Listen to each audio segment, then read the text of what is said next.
outlook to Chinese economy in 2024? Well, the general outlook for me is that the worst is behind us. The property market, how long do you think the correction will take? We're probably close to the bottom. My point is that there is not necessarily a sort of rebound. What are the new engines? But what is positive is that if you move up the value chain, you will raise the aggregate level of productivity of China. New quality productive force. If the end game of the strategy is to lift demand in China, then I think it's beneficial for everyone.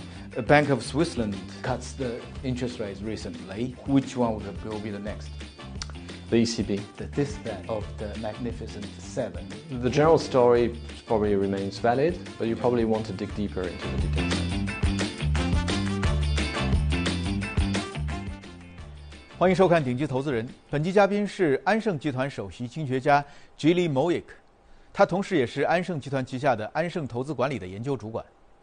安盛来自法国，是全球最大的保险集团之一，历史超过200年。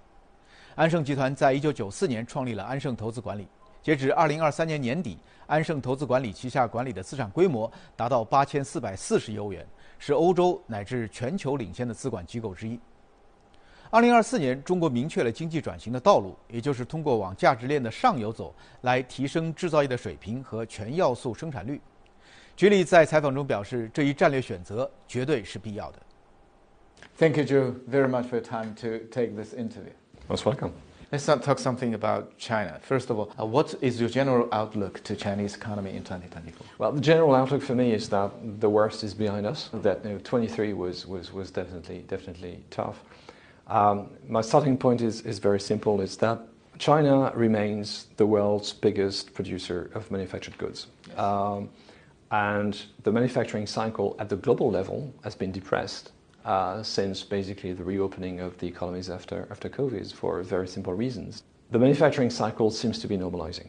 Yes. At the global level, you can see that in a number of signals, the PMIs everywhere, export orders, high up the value chain, the pipeline, for instance, microchips, you can see it, the orders are rising very, very fast. So if the manufacturing cycle does better, China is going to do better. In terms of the property market, how long do you think the correction will take? Historically, if you measure this as the share of residential investment in GDP, which is a potential interesting metric, there's a very interesting study by the IMF which came out in February, which would tell you that after a shock like this, residential investment as a share of GDP can remain depressed for 5 to 10 years.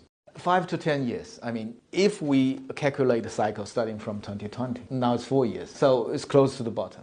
We're probably close to the bottom. My point is that there is not necessarily a sort of rebound. The construction sector, the real estate, it's a big boat, a slow-moving boat, and it doesn't necessarily often restart very quickly. Yes, at some point you hit bottom, so it's no longer a drag, but you still need to find something which is going to replace the fact that, yeah, it has stopped being a drag, but it's not necessarily going to be a positive factor in the years to follow. I think that's the key question for China. We lost the old engines. Yes. What are the new engines? There's an old engine which is still working, which is manufacturing. Yeah, that's the point I was making at the beginning. That's there, and you're not losing ground.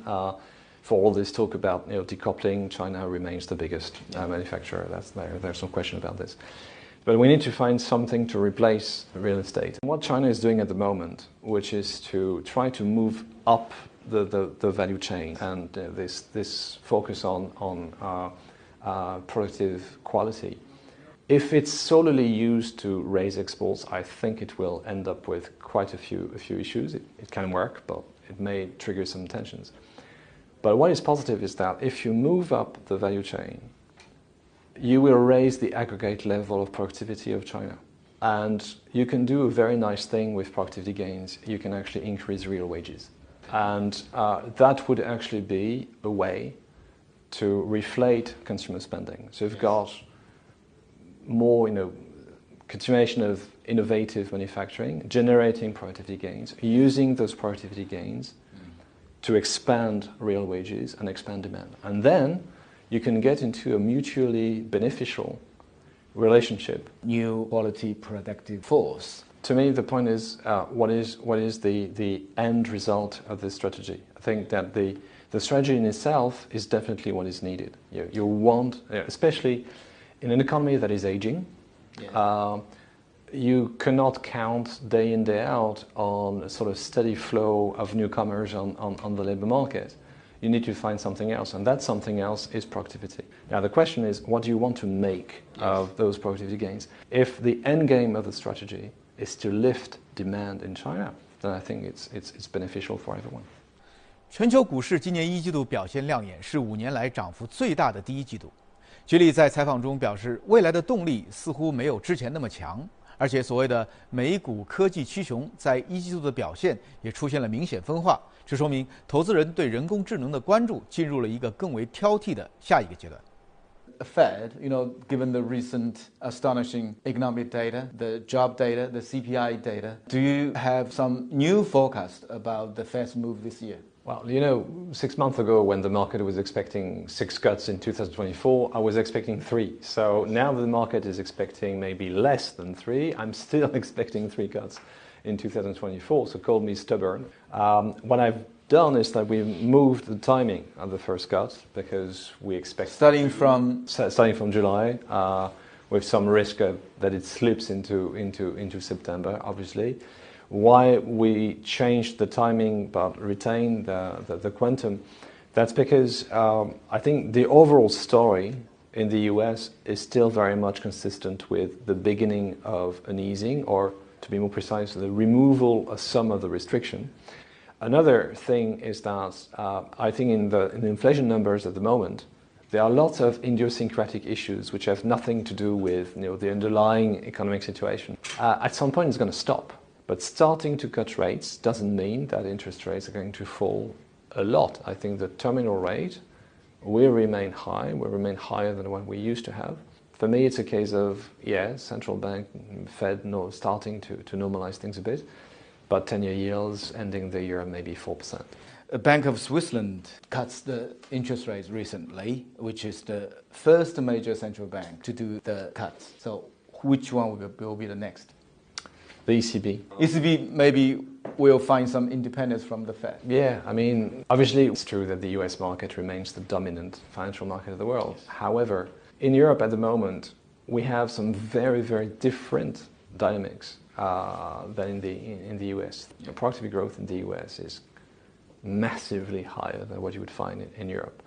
So I don't think we should consider that potential growth in Europe is getting that much higher. We should not consider that the neutral rate should be higher. So that's a big difference. And inflation is a big difference as well. Let's talk something about the equity market. The global market had the best first quarter in 5 years, but recently we see some exhaustive signs. I find it hard to expect much more momentum than what we've had, honestly. I think some of the very, very strong momentum at the beginning of the year was actually driven by those overly enthusiastic expectations about rate cuts. So there's the reason actually why. We've seen in the last 2 weeks a measure of realism, I think, on the equity market. That's one. Second, if I'm positive in the medium to long term on margins, because I believe productivity will continue rising. For 2024, it's not obvious to me that margins will expand that much more.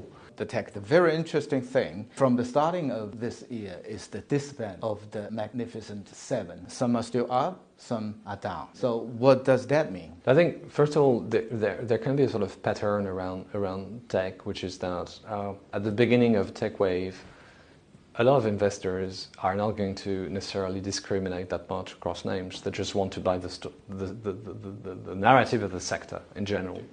Increasingly, once you've run through this first enthusiastic phase, first you start knowing more about some of the tech stories. You start being able to discriminate better across companies, across stories. And that would actually be consistent with the beginning of a divergence within the club. And the companies within the club, they're all techie, but they are very different techies. Yes. The general story probably remains valid, but you probably want to dig deeper into the details now. Does that mean that the market euphoria on artificial intelligence will cool a little bit? At least it's going to be, I think, more discriminative in the sense that even if the technology in itself is great, you want to make sure that you pick the best within that technology. What I think is interesting about artificial intelligence and the impact it has on the market is that in a lot of cases, it's already very tangible. Now, I'm old enough, unfortunately, to remember the dot-com bubble. Yes. And at the time of the dot-com bubble, the market was basically buying promises. Very, very, very few companies with huge valuations at the time were actually selling stuff to someone. In the case of actually a number of companies which are at the forefront of the AI narrative, it's actually companies with a proper turnover which actually can sell things. This time is different. This time, I hate saying that. I'm normally a fairly, I would say, bearish, pessimistic kind of guy. But I'm ready to buy the general story of AI for one simple reason, which is that we can already see that in productivity gains. We see productivity improvement right now in the US, for instance, in the services sector. Mm-hmm. And I would relate this to AI. I'm not saying that AI today is explaining this. I just use this as an illustration of the fact that AI can help you both in some super sophisticated manufacturing activities and also in some very mundane, very traditional services sectors.